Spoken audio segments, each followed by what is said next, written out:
여러분, 만약에 여러분들에게 좀 하나님이 땅을 주신다면 땅을 좀 얼마나 갖고 싶으세요? 땅이 좀 필요하다면 얼마나 좀 땅이 좀 있기를 원하십니까? 나도 좀 땅땅거리고 살고 싶다. 그럼 땅을 사야 되겠죠. 근데 얼마나 우리에게 많은 땅이 필요할까요? 이 러시아의 대문호죠. 이 톨스토이라는 사람이 작품을 많이 남겼거든요. 근데 이 톨스토이가 남긴 이 단편선을 모아놓은 그 집이 있었어요. 그래서 제가 그 책을 이렇게 읽어보니까 거기에 이런 제목이 있더라고요. 인간에게 얼마나 많은 땅이 필요한가. 이건 톨스토이가 지은 작은 이야기입니다. 이 이야기의 주인공은 누구냐면 파홈이라는 사람이에요. 러시아를 배경으로 하고 있죠. 근데 이 파홈은 부지런한 농부였습니다. 그런데 뭐가 부족할까요? 조금 전에 말씀드린 땅이 좀 부족해요. 늘 땅이 좀 부족하다는 생각을 해요. 돈이 있으면 좀 땅을 사려고 하는데 좋은 땅은 비싸고요. 그리고 안 좋은 땅은 멀고 싸기는 한데 너무 멀고 땅이 척박해요. 그래서 늘 땅 사는 문제 때문에 이 파홈이라는 사람은 골똘히 생각을 하고 있었죠. 그런데 어느 날 먼 지역에서 온 한 사람이 너무나도 희소식을 전하는 거예요. 저 먼 지역에 바스키르 원주민이 사는 지역이 있는데 이 바스키르 원주민 이 사람들은 땅을 너무나도 기름진 땅을 가지고 있는데 이 사람들은 게으르다는 거예요. 게을러서 땅을 쉽게 판다는 거예요. 그래서 어떤 상인이 가서 그 바스키르 원주민들 이 사람들에게서 엄청난 땅을 너무나도 값싸게 샀다는 거죠. 이 말을 들은 파홈은요, 이 바스키르 원주민을 찾아서 나서게 되었습니다. 그래서 땅을 사기 위해서 그는 갔어요. 마침내 우여곡절 끝에 바스키르 원주민을 만났습니다. 그리고 파울은 선물을 가져가고 그분들에게 막 이야기를 하고 그 원주민들은 이 파울을 참 환대해 주었습니다. 이제 파울은 자기 마음에 있는 이야기를 해야 되잖아요. 왜 뭐하러 왔어요? 땅 사러 왔잖아요. 땅 사러. 그 지역에 가보니까요, 정말 땅이 너무 좋은 거예요. 기름지고 넓고 평탄하고 너무 좋은 땅. 이제 막 이 파울은 꿈에 부풀어 있었습니다. 그래서 그 다음 날 이 원주민 추장하고 이야기를 나누게 되었습니다. 땅을 사고 싶다. 그러니까 그 원주민 추장은 아주 그냥 넓은 마음의 얘기를 합니다. 땅 가져가라. 너 다 쓸 만큼 써라. 그러니까 아니, 그렇게 하면 문제가 생길 것 같다. 당신도 죽고 내가 죽고 나면 또 우리 자녀들의 상속에 문제가 있으니까 정확하게 좀 땅을 샀으면 좋겠다. 이런 이야기를 합니다. 그럼 알겠다. 우리가 땅을 팔겠다. 라고 하면, 그러면 우리 같은 경우에는 뭐 여기 몇 마지기, 뭐 여기 이만큼, 어디서부터 어디까지 판다, 얼마다, 이렇게 하잖아요. 근데 이 원주민 추장이 이상한 얘기를 하는 거예요. 그렇다면 좋다, 내가 하루치 땅을 팔겠다, 이러는 거예요. 하루치 땅이 뭡니까? 하루치 땅을 팔겠다는 거예요. 그러니까 이게 무슨 말인가 봤더니 하루 동안에 땅을 표시를 하면서, 구덩이를 파서 표시를 하면서 쭉 돌아오는 그 땅, 하루 동안에요. 그 땅 다 주겠다는 거예요. 가격은 얼마냐? 1,000루블이라고 그러더라고요. 이 1,000루블이 지금은요, 제가 환율 계산해 봤더니 한 17,000원밖에 안 돼요. 17,000원 얘기는 아니겠죠.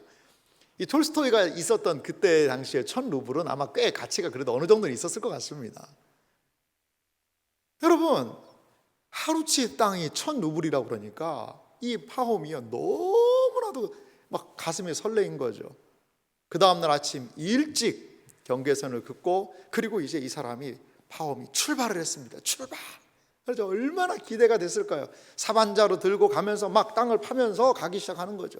야, 여기에는 목장을 만들자. 야, 여기에는 뭘 심자. 여기에는 곡식을 심고 여기에는 뭘 해야 되겠다. 그러면서 막 하는 거죠. 하늘을 봤더니 해가 별로 안 올라와 있어요. 그래, 더 나가야 돼. 그러면서 계속 나가는 거예요. 근데 이제는 돌아갈 시간이 된 것 같은데 봤더니 너무 좋은 땅이 더 있는 거예요. 그래서 거기까지 표시를 했어요. 그런데 이제 가야 되는데 이제는 다 그어놨고 이제는 돌아가는 일만 남았어요. 이게 해가 지기 전까지 돌아가야 되거든요. 그래서 막 이 파홈이라는 사람이 죽을 힘을 다해 갑니다. 그런데 가봤더니요, 벌써 해가 지고 있는 거예요. 아이고, 이거 욕심부리 다 끝났구나 라고 생각했는데 봤더니 자기가 좀 지대가 높은 데 있었어요. 봤더니 아직 그 추장이랑 사람들이 있던 데는 해가 비치고 있는 거예요. 그래, 조금만 가면 돼. 그래가지고 거길 갔더니 그 원주민들이 막 환호를 하고 있는 거죠. 그래서 간신히 자기가 출발한 거기에 도달을 했습니다. 그러니까 사람들이 막 박수를 쳐줬어요. 너무 힘이 들어가지고 거기에 푹썩 그냥 쓰러지고 말았어요.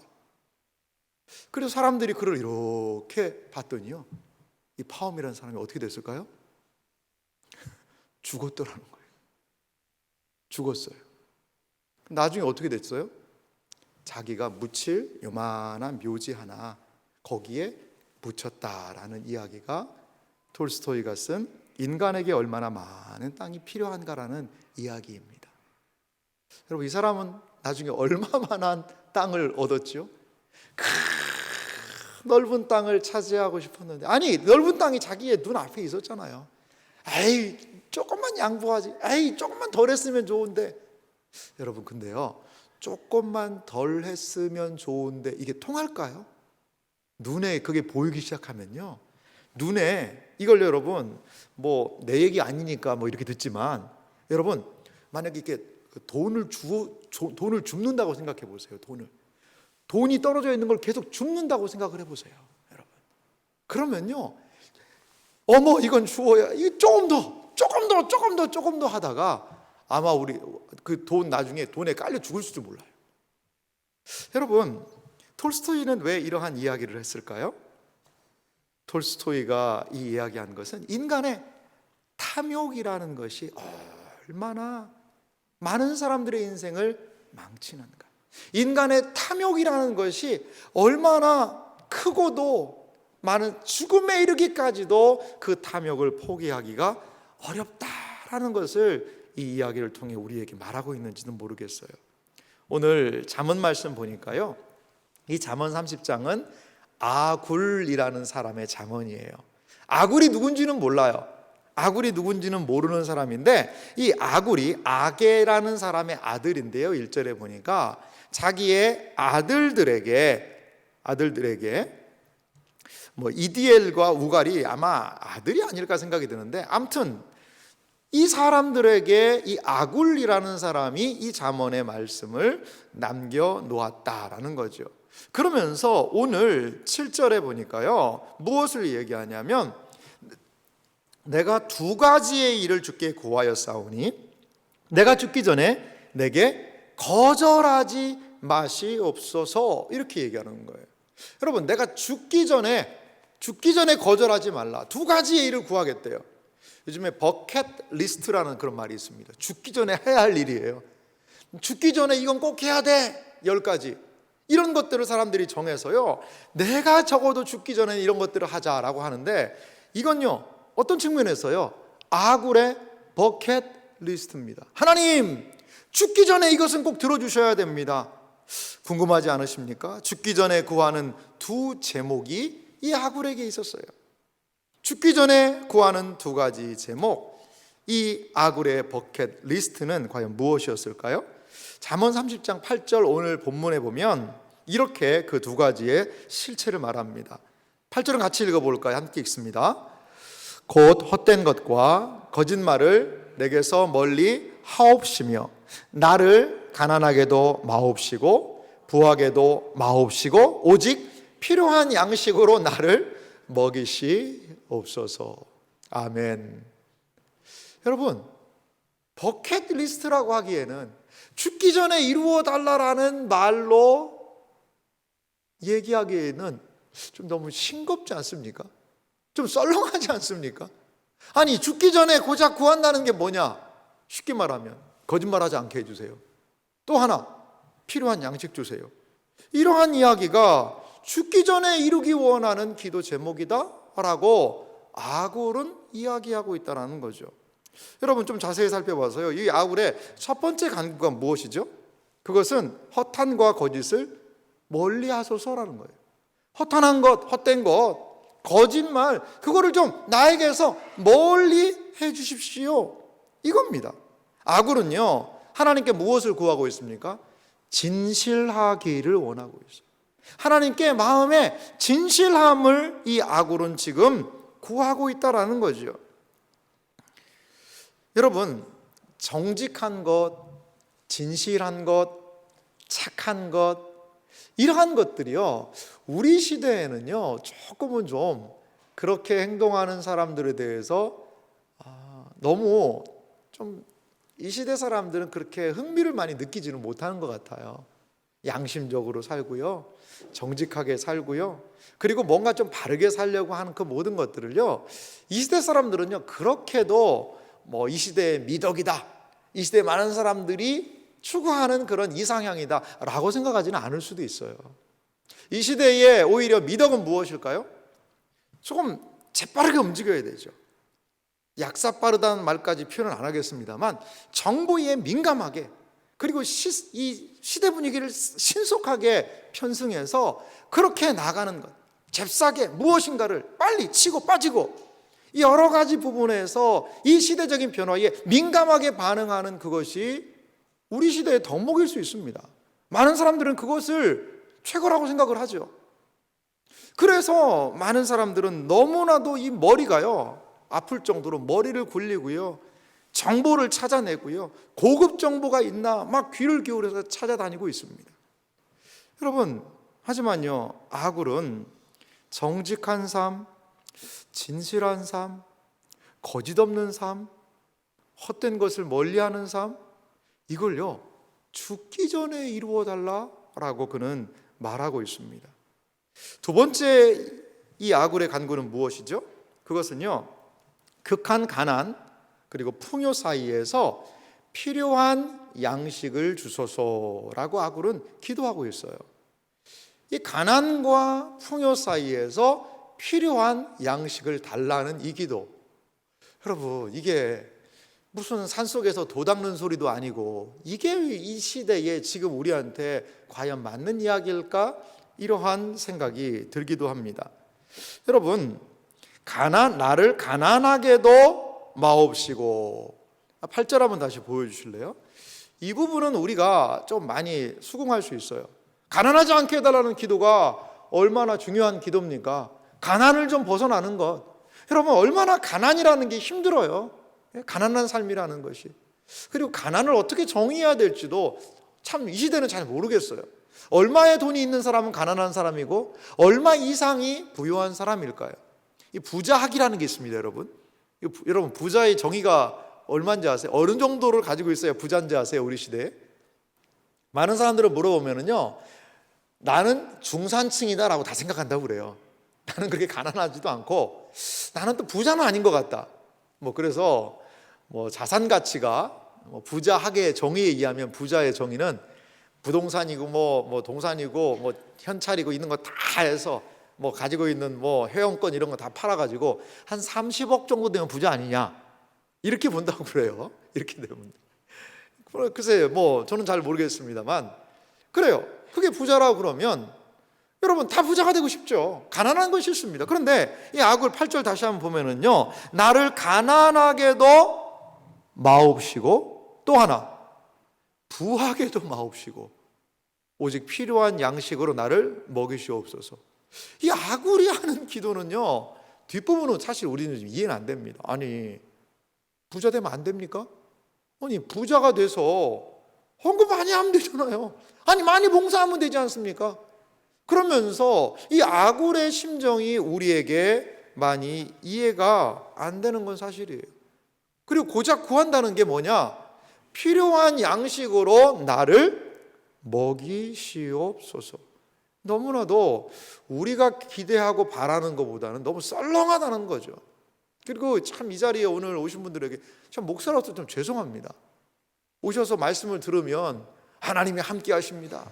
여러분 1,000만 원 투자하면 1억씩 돌아오게 될 줄 믿습니다. 1억 투자하시면 10억에만 100억 돌아올 줄 믿습니다. 그럼 막 아멘하고, 그렇게 안 되더라도 기분이라도 좀 좋게 해주면 좋을 텐데, 이 목사가 한다는 말이 부자가 되지 않게 하고 일용할 양식, 아이고 이게 이래다가 우리 다 망하는 거 아닌가, 이런 생각이 들기도 해요. 근데요, 이 아굴이라는 사람을 오늘 밤에 좀 따라가 봤으면 좋겠어요. 약 한 3,000년 전의 사람인 것 같은데요. 솔로몬의 이야기가 있으니까요. 그런데 이 아굴은 왜 이런 기도를 했을까? 그것이 사실 좀 저도 궁금합니다. 저도 궁금해요. 여러분, 돈 싫은 사람 있습니까? 돈 준다는데 마다하는 사람이 있을까요? 너 부자 되게 해주겠다는데 아이고 됐습니다. 뭔 부자입니까? 저는 일용할 양식이면 됩니다. 그 대신 너무 가난하게는 좀 말아주십시오. 여러분, 이게 말이 됩니까? 우리는 뭔가 어떻게 해요?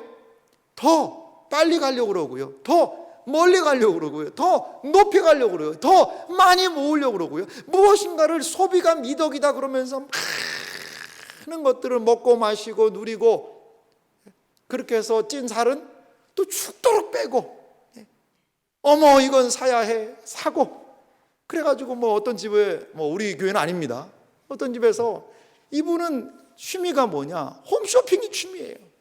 홈쇼핑이. 어머 이건 사야 해. 그래가지고 그 집에는 자기가 뭘 산지도 몰라요. 베란다에 안 뜯어놓은 것도 있다. 안 뜯어놓은 거. 뭘 산지를 몰라가지고 말이죠. 그러면 또 사는 거죠. 여러분, 이러한 시대 속에서 오늘 아굴의 이야기는 너무나도 고리타분한 이야기고, 호랑이 담배 피던 시대의 이야기 같은 생각이 들기도 합니다. 여러분, 아굴의 간구의 이유가 무엇일까요? 잠시 한번 살펴봤으면 좋겠어요. 아굴의 간구의 이유를 결론적으로 이야기하면 좀 하나님을 기억하기 위함이라는 거죠.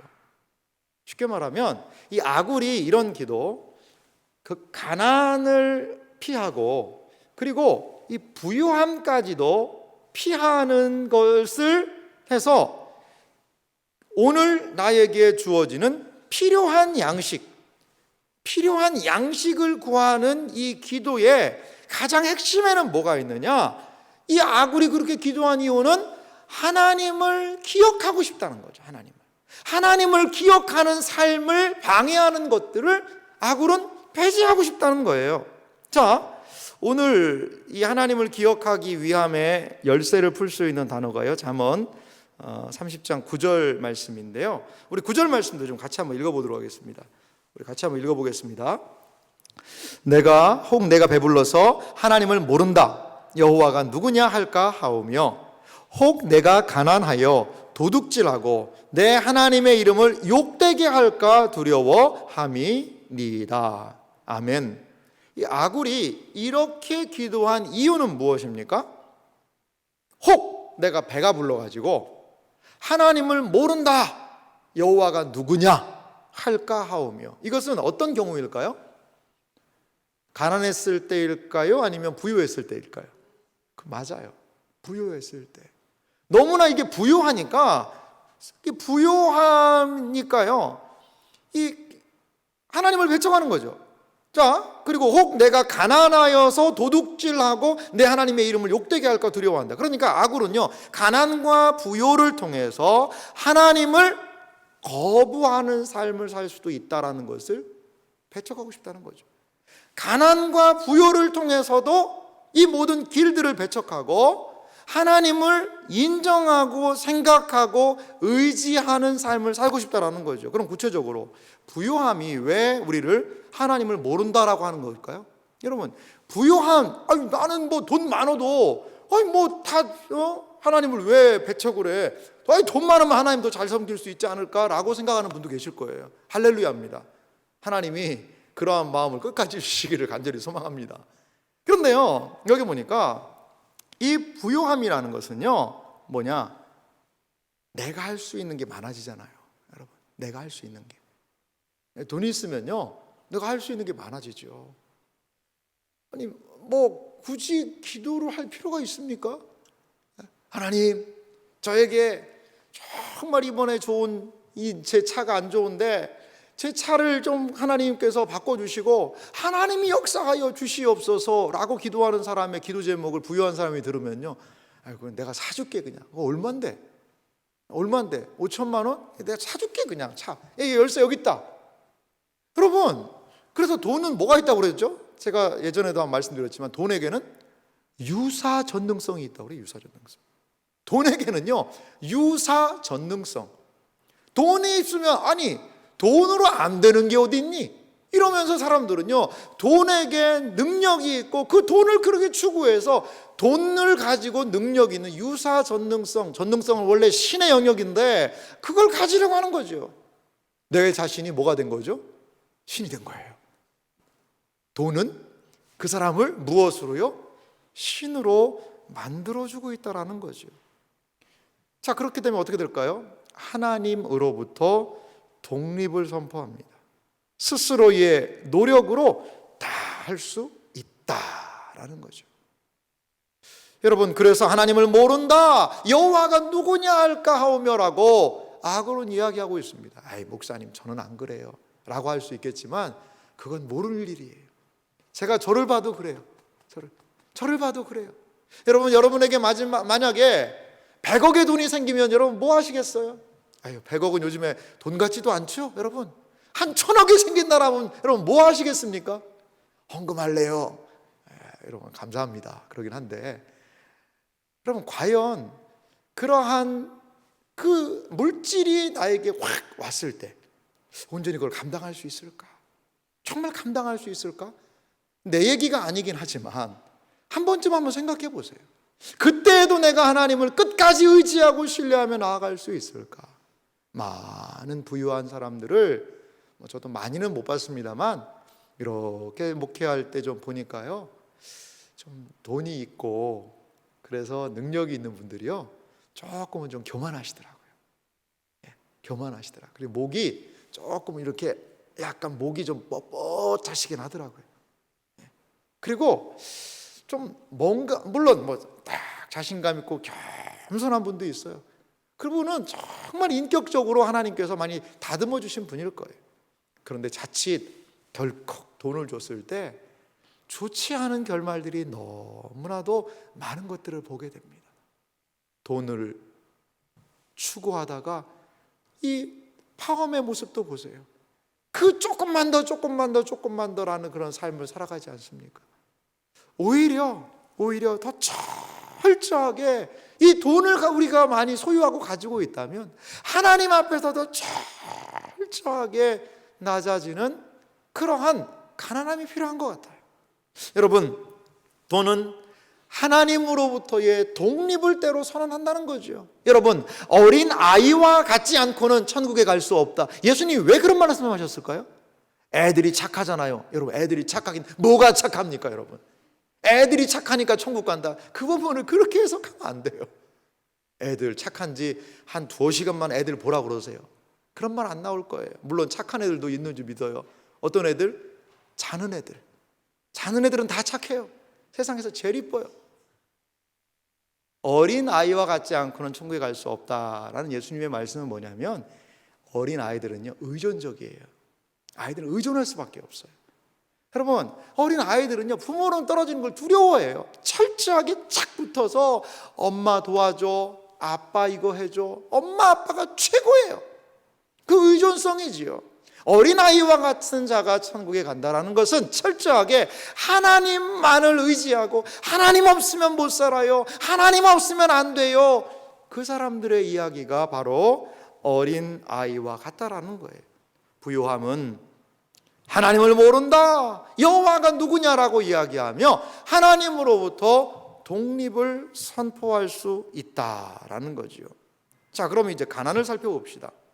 혹 내가 가난하여 도둑질하고 내 하나님의 이름을 욕되게 할까 두려워 함이니이다. 자, 이 사람이 너무나도 가난해요. 가난해서 이 사람이 한 행동은 무엇입니까? 도둑질이라고 이야기를 해요. 뭐냐? 왜 도둑질을 합니까? 하나님은 내 인생에 도움이 안 된다라는 거죠. 내가 이렇게 가난한데 하나님이 무슨 도움을 주냐? 하나님이 도움이 안 된다? 그러니까 어떻게 하는 거죠? 하나님의 말씀 따를 수 없다? 그러니까 어떻게 하는 거죠? 하나님의 말씀을 어기면서도, 불법을 저지르면서도 내가 내 인생을 한번 이 가난으로부터 탈출해 보겠다는 거죠. 무엇을 선언합니까? 하나님으로부터 거기도 독립을 선포하는 거예요. 하나님, 더디게 역사하고 더디게 움직이는 하나님은 그냥 가만 계시고, 이제부터 내가 내 인생으로 할 테니까 나 가만 두십시오. 나 그냥 내버려 두십시오. 그러면서 하나님으로부터 뭐죠? 독립을 여기도 선언하는 거예요. 하나님을 기다리지 않습니다. 하나님을 신뢰하지 않습니다. 하나님을 의지하지 않습니다. 이러한 모습, 양극단의 모습이에요. 부유함을 통하여서 자신의 그 부로 독립을 선포하든지, 하나님이 도움이 되지 않는다라는 판단 속에서 하나님의 법을 무시한 채로 스스로의 노력으로 자신의 문제를 해결하겠다든지, 여러분, 모습은 너무나도 양극단이지만 그들이 보인 태도는 동일하다는 거죠. 하나님 없이도 자기 스스로 무엇인가를 하겠다라는 것입니다. 그렇습니다. 신자의 모든 삶은 무엇에 달려 있을까요? 하나님과의 관계에 달려 있는 거예요. 하나님과의 관계에 우리의 모습이 달려 있다는 것을 여러분 기억하시기 바랍니다. 우리 신자들이 반드시 기억할 것이 무엇입니까? 가난하건 부유하건 우리의 인생을 통하여 필요한 양식을 주시는 그 하나님, 일용할 양식을 주시는 그 하나님을 기억해야 된다는 거예요. 기억해야 된다는 거예요. 사랑하는 성도 여러분, 예수님의 주기도문은 우리의 마음을 좀 답답하게 합니다. 예수님이 알려주시는 그 대표 기도 아니겠어요? 주기도문에 거기 하시는 말씀이 오늘 우리에게 무슨 양식을 달라는 기도예요? 일용할 양식이 뭐예요? 말은 멋져 보이죠?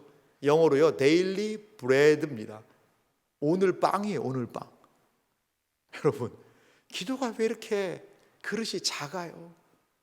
하나님, 오늘 빵 주세요. 여러분, 오늘 빵 갖다 뭐예요? 오늘 빵 먹고 나면 오늘 끝이잖아요.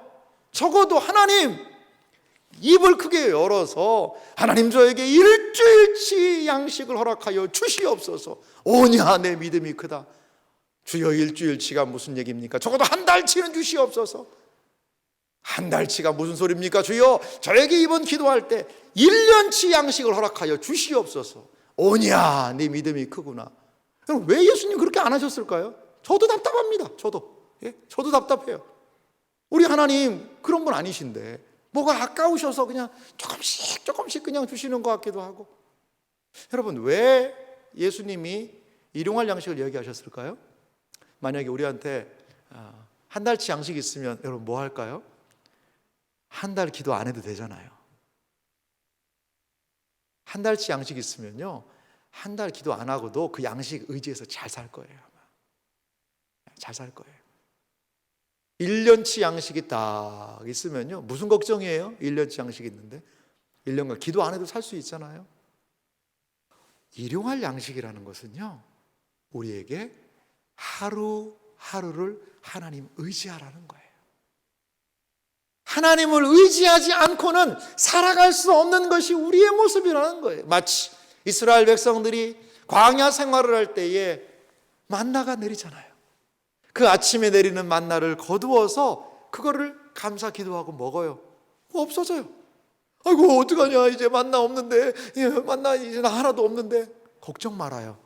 그 다음날 아침에 하나님이 만나 주시잖아요. 그럼 그거 먹으면 돼요.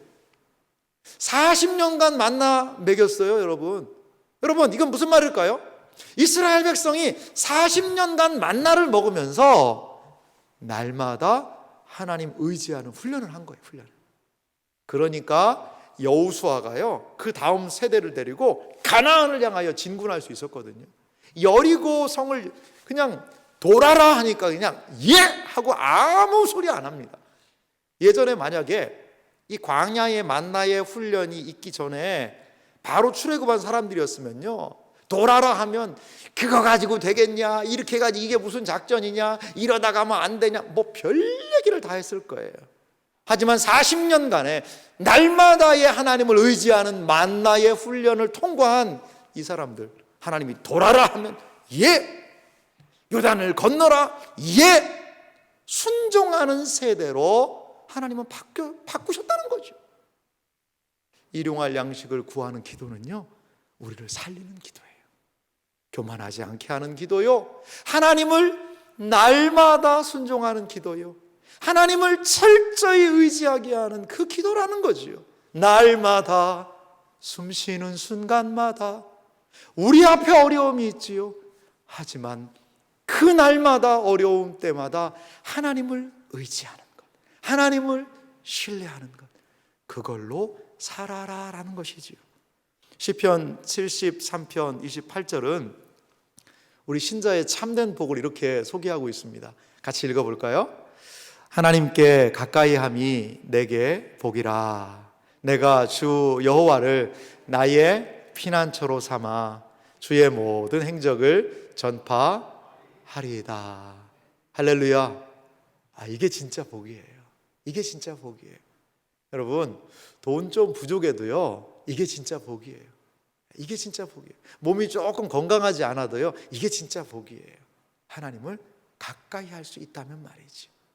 최근에 한 분과 좀 이야기를 나누는 적이 있는데요, 몸이 많이 안 좋아하셨어요.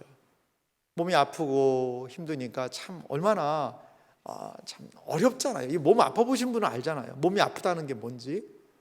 근데 이 몸이 아픈 그 과정을 속에서 이분이 이 말씀을 좀 깨달으셨더라고요. 하나님과 가까이함이 내게 복이라. 그러면서 놀라운 고백을 하시더라고요. 제가 아프지만요, 목사님, 너무 하나님의 은혜는 너무 충만합니다. 너무 충만합니다. 아니, 그렇게 아프고 힘들고 어려운데, 아니, 은혜가 충만하다니, 기쁨이 충만하다니, 이게 무슨 말일까? 그것은요, 알 사람만 안다는 거죠. 하나님께 가까이함이 복이라, 그것을 경험해 본 사람만이 고백하는 길이 아닐까 생각이 들어요. 사랑하는 성도 여러분, 우리 신자의 진정한 만족은 이 세상에 없습니다. 그거 기억하셔야 돼요. 이 세상이 주는 만족, 여러분, 이 세상에서 필요한 것들 분명히 있어요. 예수님도 그거 구하라고 이야기를 하세요. 양식 구하라, 필요한 것들을 구하라라고 이야기를 하세요. 그런데 한 가지 기억하십시오. 이 세상에서 우리를 영원히 만족시킬 수 있는 것은 없다라는 거예요. 없다라는 거예요. 서 있는 사람은 뭐 하고 싶어요? 앉고 싶다고 그래요. 앉은 사람은 뭐 하고 싶다고 그래요? 눕고 싶다고 그래요. 끝이 없어요. 끝이 없어요. 이 사막에 낙타가 그런다고 그래요. 사막에 이제 모래바람이 불고 힘들고 그러니까 이제 그래도 가면서 여행을 해서 텐트를 쳐야 되잖아요. 베두인 그 사람들이 텐트를 치고 산다라고 그러는데, 이 바람을 불고 가니까 지나가는 사람이 낙타가 불쌍했대요. 그래서 낙타, 아이고 고생한다고 낙타 이렇게 머리만 좀 텐트 안으로 좀 들어오게 했다는 거죠.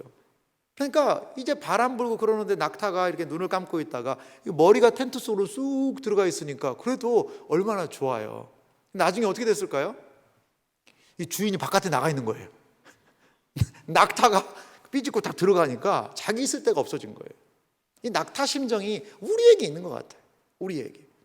여러분, 그렇습니다. 진정한 복은요, 진정한 신자의 만족은 하나님 안에 있어요. 하나님 안에 있습니다.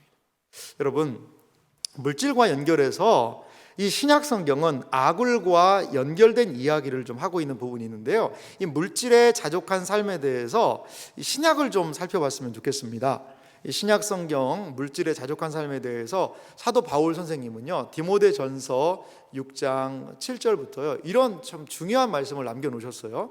이 말씀을 좀 간략하게 읽으면서 살펴보기 원하는데요, 7절 말씀 보니까요, 우리가 세상에 아무것도 가지고 온 것이 없음에 또한 아무것도 가지고 가지 못하리니. 이 사도 바울 선생님은요 이 말씀을 하는 거죠.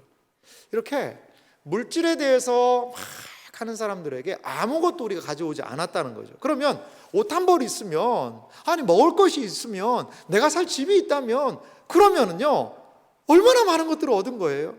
그리고 또 하나, 아무것도 가지고 갈 수 없다라는 거죠. 8절 말씀은 이렇게 말씀하고 있죠. 같이 한번 읽어볼까요? 함께 읽습니다. 우리가 먹을 것과 입을 것이 있은즉 족한 줄로 알 것이니라. 아멘. 신약의 구약의 아골도 그 얘기를 했는데, 일용할 양식, 필요한 양식으로 내게 주옵소서. 이게 그분의 버킷리스트였는데, 사도 바울도 비슷한 얘기하죠. 먹을 거하고 입을 거 있으니까 족한 줄로 알아라. 이렇게 이야기를 합니다. 9절은 말합니다. 부하려 하는 자들은 시험과 올무와 여러 가지 어리석고 해로운 욕심에 떨어지나니 곧 사람으로 파멸과 멸망에 빠지게 하는 것이라. 이게 누구 얘기죠? 톨스토이가 얘기했던 파홈 이야기 같죠? 파홈 이야기. 부자가 되기 위해서, 더 많은 땅을 차지하기 위해서 그렇게 뛰어다니다가 결국 유명을 달리한 그 파홈 이야기 같지 않아요? 시험, 올무, 여러 가지 어리석고 해로운 욕심에 떨어지게 된다는 거죠. 얼마나 많은 사람들이 욕심에 떨어집니까? 얼마나 많은 사람들이 조금만 더 이것을 위해서 인생을 그렇게 욕심으로 떨어지고 있는지 모르겠어요. 그래서 어떻게 되는 겁니까? 사람으로 파멸과 멸망에 빠지게 하는 것이라. 여러분, 하나님이 우리에게 돈 벌 수 있는 재능을 주셨다면요, 적절하게 해야 돼요. 욕심 부리면 안 됩니다. 욕심 다 싹 쓸어갈 생각해서도 안 됩니다. 그리고 없는 사람들을 생각해야 됩니다. 남의 눈에 피눈물 흘리면서까지도 돈을 긁어 모을 생각해서는 안 된다라는 거죠. 안 된다라는 거죠. 목사님, 그러면 돈 어떻게 법니까? 남의 그렇게라도 하지 않으면 내 것까지도 다 뺏겨요. 그래요. 그런 시대에 그 사람들 그렇게 삽니다. 왜 살까요? 스스로 인생을 살 수 있다고 생각하기 때문에, 스스로 내 인생의 주인이 되어서 내가 이거 챙기지 않으면 아무도 나 신경 쓰지 않는다고 생각하기 때문에 그러진 않을까요? 우리의 마음의 여유는 무엇 때문에, 누구 때문에 생길까요? 바로 하나님 때문에. 우리의 마음 가운데 이 아굴과도 같은, 사도 바울과 같은 여유가 하나님이 돌보시고 입히시고 먹이신다는 확신 때문에 생기는 것은 아닐까요? 사도 바울은 못 박아서 돈에 대해서 이렇게 말하고 있습니다. 디모데전서 6장 10절 말씀인데요, 우리 한 목소리로 같이 읽어보겠습니다. 돈을 사랑함이 일만 악의 뿌리가 되나니 이것을 탐내는 자들은 미혹을 받아 믿음에서 떠나 많은 근심으로써 자기를 찔렀도다. 사랑하는 성도 여러분, 돈은요, 사랑의 대상이 아닙니다. 사랑의 대상이 아니에요. 돈이 있으면 그 돈을 가지고 물론 필요한 것도 하고, 이 세상에서의 삶을 영위하기 위해 필요한 돈, 저는 좀 하나님이 정말 우리 성도님들에게 주시면 좋겠어요. 그러한 것이 없는 분들이라면. 그런데요, 이 돈을 너무 돈 하다가는요, 어떻게 된다는 거죠? 그 돈을 사랑하는 것이 일만 악의 뿌리가 되어서 미혹을 받아 어떻게 해요? 믿음에서 떠나버리고요, 많은 근심으로써 자기를 톡 하고 찌르는 거죠. 돈이 자기를 찌르는 거예요. 오히려 그것이 근심이 되는 거예요. 그렇습니다.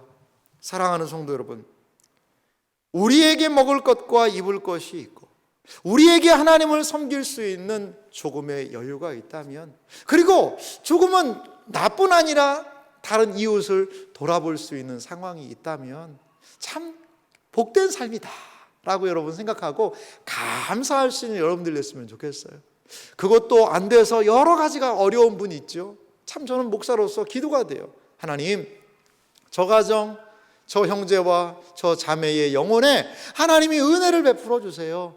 그래서 그 먹고 사는 그 문제를 해결해 주시고, 그리고 조금 남는 것이 있다면 그것으로 또한 이웃에게 섬기고 나누고 하나님이 기뻐하시는 일을 위하여 정말 그 마음을 기울여서 할 수 있는 여유가 그 가정에게 있었으면 좋겠습니다. 이렇게 기도합니다. 사랑하는 성도 여러분, 우리 신자의 만족은 어디에 있을까요? 이 세상이 주는 것에만 만족이 있는 것이 아니라 우리의 신자의 진정한 만족은 하나님 안에 있다는 것을 여러분 믿으시기 바랍니다.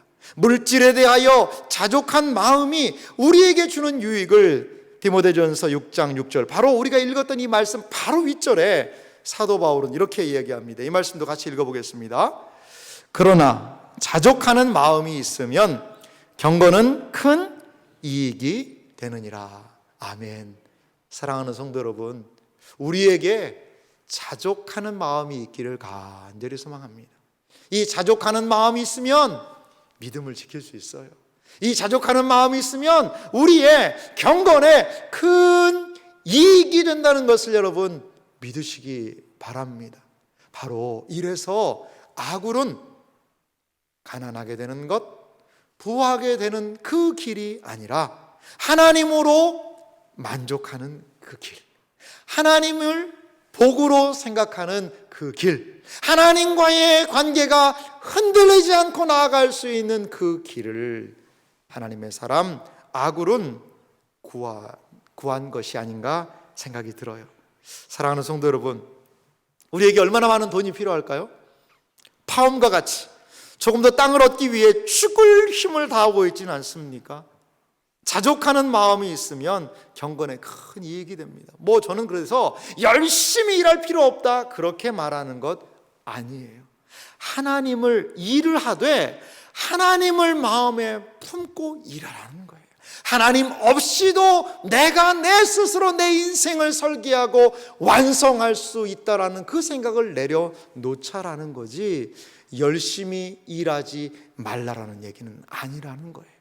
내 스스로 내가 주인이 되어서 하나님으로부터 독립을 선포하고 내 스스로 잘 살 수 있는 길을 선택하는 인생들이요, 그 길을 내려놓고 스스로 개척하는 그 인생의 길을 내려놓고 하나님을 가까이함이 내게 복이라, 그 하나님을 가까이하는 것이 우리의 인생의 진정한 자족이요 만족인지를 알고 돈 사랑하지 말고 주님을 사랑하고 근심으로 자기를 찌르지 말고 하나님 앞에서 복된 존재로 살아갈 수 있는 자족하는 인생이 되시기를 주님의 이름으로 축원합니다.